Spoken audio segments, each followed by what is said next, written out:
Right. There was some because I had conversations with like Muslims last year, and we were talking about stuff in the Quran. Yeah. And so one of the things they were saying to me was that about how I should, when they want to get understanding about what's in the Quran, they go to the scholars. Yeah. And so the discussion we were having, obviously you probably heard about it. People having discussions about this a long time about the sunset. Sunset. Yeah, the sun setting in the Quran. And so what I was saying to them was about how I'm going by what's written in the Quran, but then they're saying that no, this is what our scholars say. So the thing that I was thinking about, like afterwards, is since it's the scholars they go to, who really has control of Islam? So is it Allah who has the control, or is it more the scholars who are in control of Islam? Well, Allah is, we believe, God. Yeah. As the creator of the universe. So He's in control of everything. Right. The Quran, at one point, becomes revelation. Yeah. And revelation becomes, at one point, human language. Yeah. And it's communicated to humans. Yeah. Now, language has room for interpretation by default. So, but it's not just language, it's also knowing context, history, and this is why people who tend to spend time, people who are also very highly intelligent, who spend time to decipher how does language work in this context. That's what a scholar does. So because it's within the human realm, when revelation gets passed down and reaches us through human language, we depend to an extent to people who have put energy into understanding language. But there's no conflation, nor is there conflation, nor is there what's it called? Disconnect between God being in power or human beings interpreting the message. So when it comes to these sorry for the long one. Yeah, no, that's all right. So when it comes to how the scholars are doing their interpretations, what is the ultimate verification for if their interpretation is right? Okay. So, especially when it comes to interpretation, there are certain rules or certain principles that are based upon the context on how that revelation was received.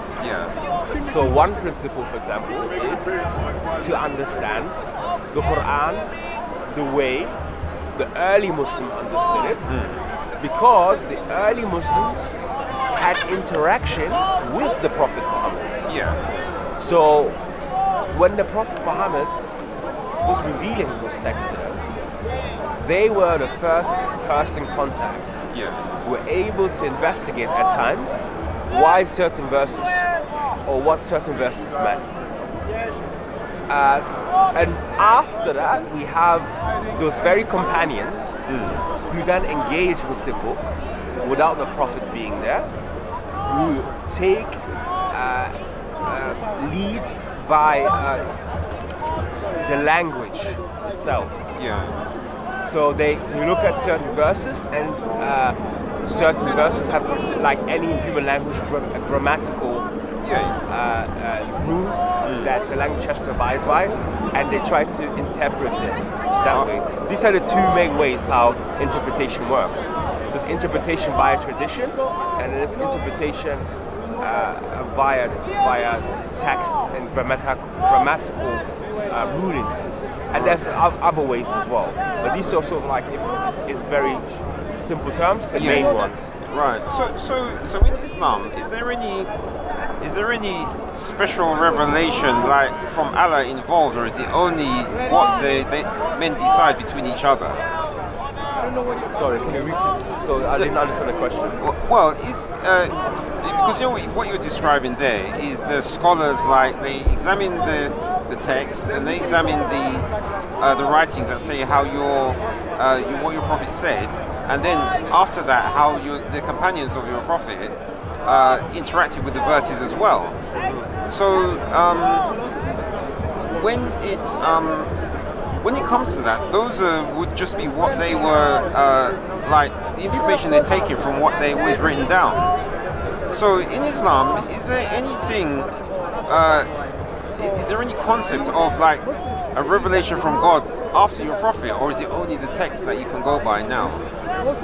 So you forgot another one, which was understanding the text by its language. Right. That's the other one. Because you mentioned the prophet, the interaction of the companions to the text, and then the other aspect is the language itself. Right. Right? Because that gives freedom to interpret the text even till this day. When you say freedom, what do you mean? I can look at particular verses and I can see that they're still applicable to this day. They apply to my world. Okay, Right? So like in that way, the language allows you to do that. But like what you were saying just now here about is there any other revelation after the Quran, we don't believe that there's any. That's not what I meant is because I'm trying to like think about how it is like with the Christians, how Jesus said he would send the Spirit, and he said to the apostles it would bring them into all truth.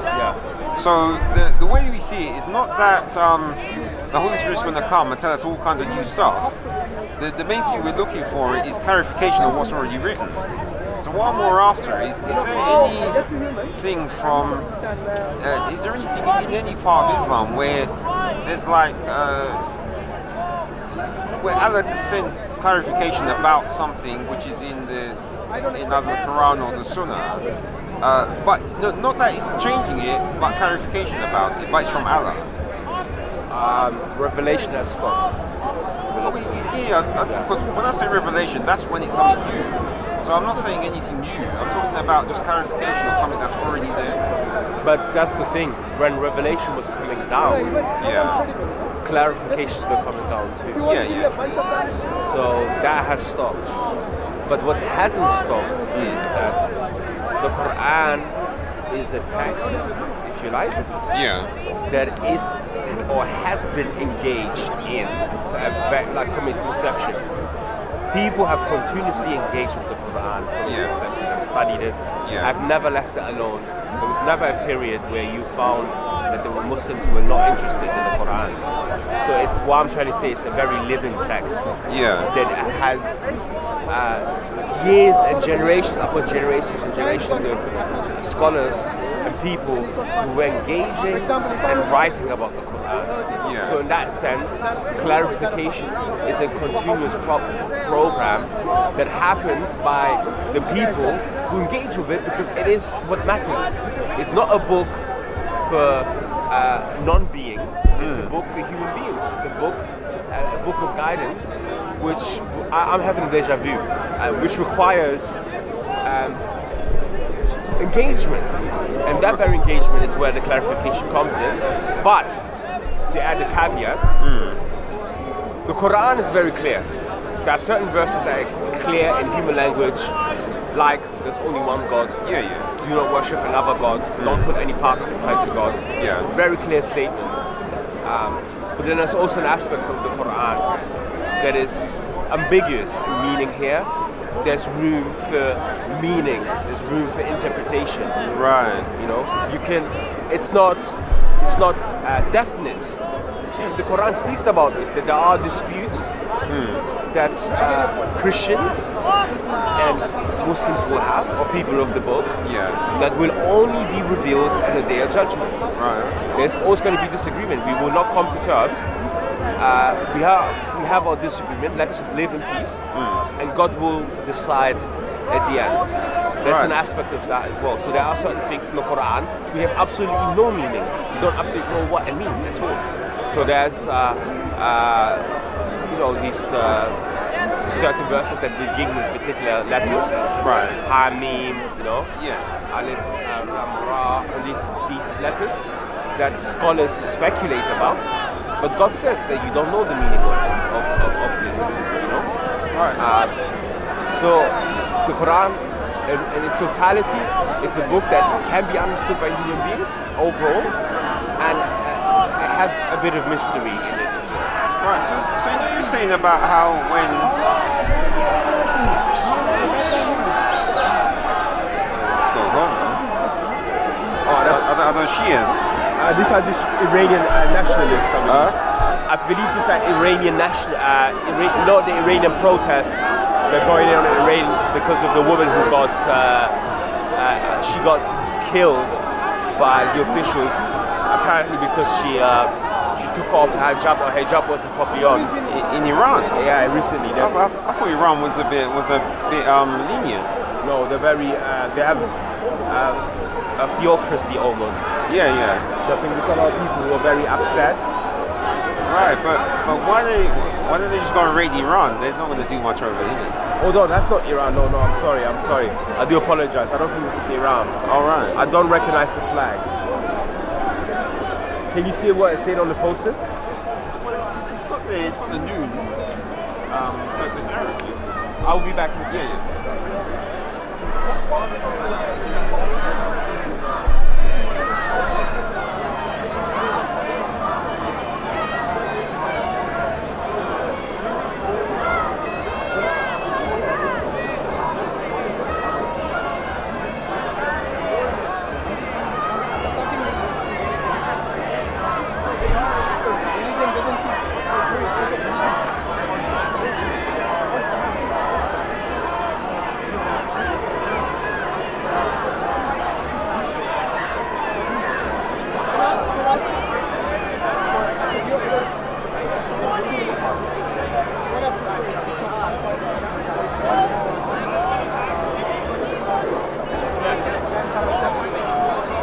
Yeah, so I was right.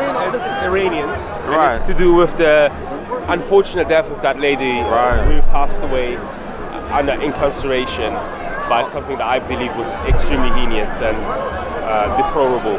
So what do they want us to do, or the England to do? I think this is the Iranian community in London who are protesting. Yeah. Very similar to the Black Lives Matter. Yeah. I think they had enough, and there's a lot of them. Look at that. Yeah, well, there's plenty. Yeah, this is not going to go away. No. And this is why I am so much against forcing people to believe certain things. I'm just against it because the backlash is what we see here. That lady, apparently, the way she was wearing a headscarf wasn't according to the law in Iran. Yeah. And they incarcerated her, and she died. And that's the official story. I'm not too familiar with what really happened, but if that's true, that's tragic. That's tragic. Well, it sounds kind of odd because I'm sure you don't see. I never even heard of this hijab enforcement in Iran. It's only Saudi Arabia you really hear of it in.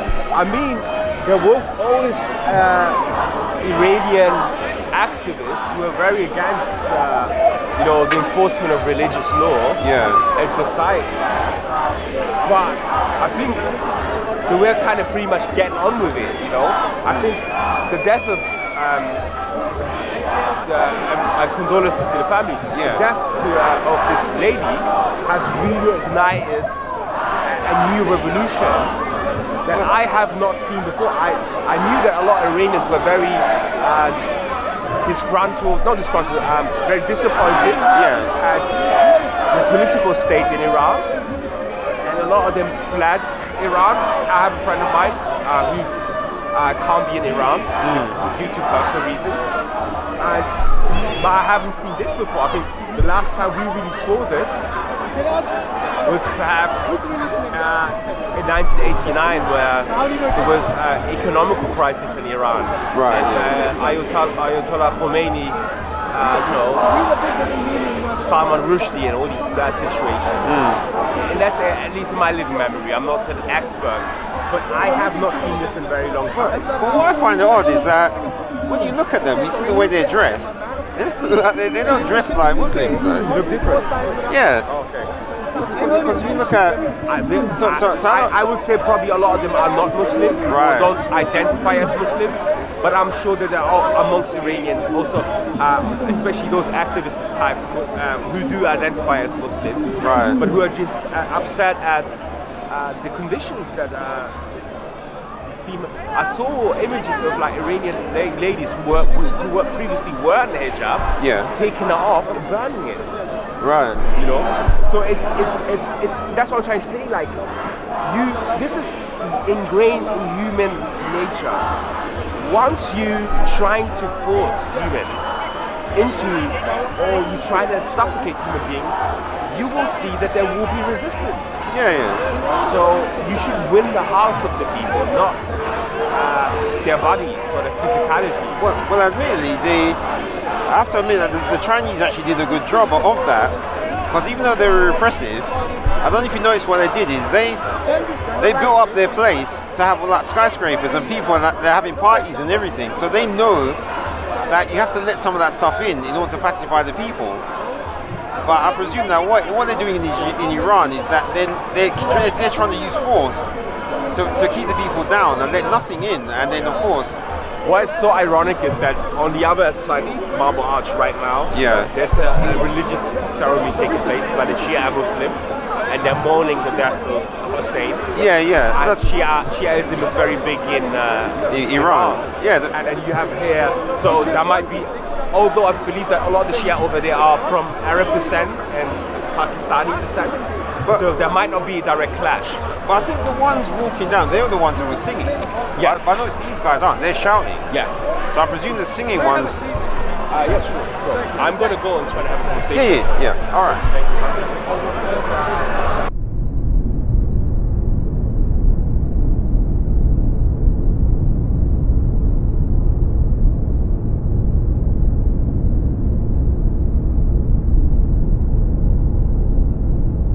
Israelites will return to take down Islam.